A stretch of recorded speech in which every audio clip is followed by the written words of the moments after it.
debaixo da lei e debaixo da graça. Porque o pecado não terá domínio sobre vós, pois não estáis debaixo da lei e sim da graça. Romanos capítulo 6, verso 14. Muito tem sido ensinado sobre este texto, mas a verdade é que muitos o interpretam erroneamente.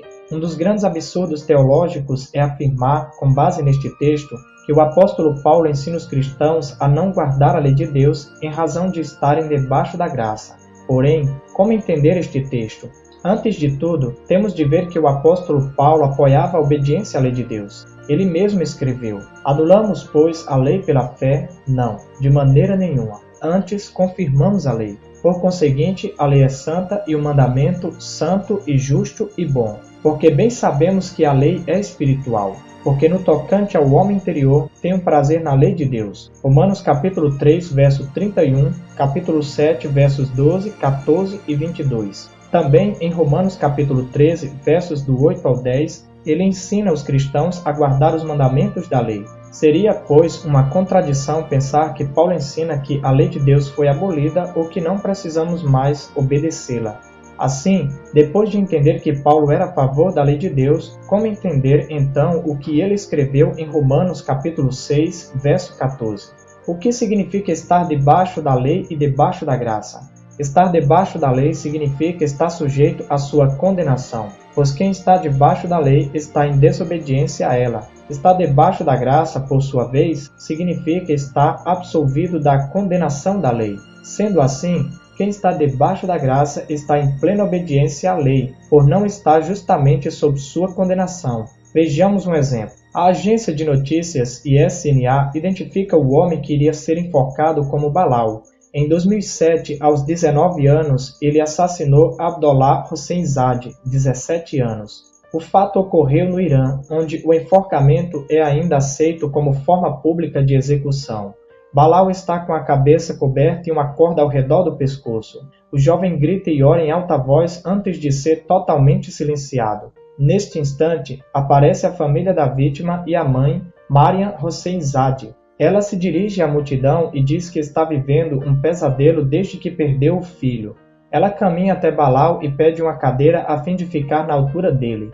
Ela sobe na cadeira e diz: "Você está perdoado." Ela faz isso seguidamente para a admiração de todos. Então, juntamente com o pai de Abdollah, tiram a corda do pescoço que 1 minuto depois lhe teria tirado a vida.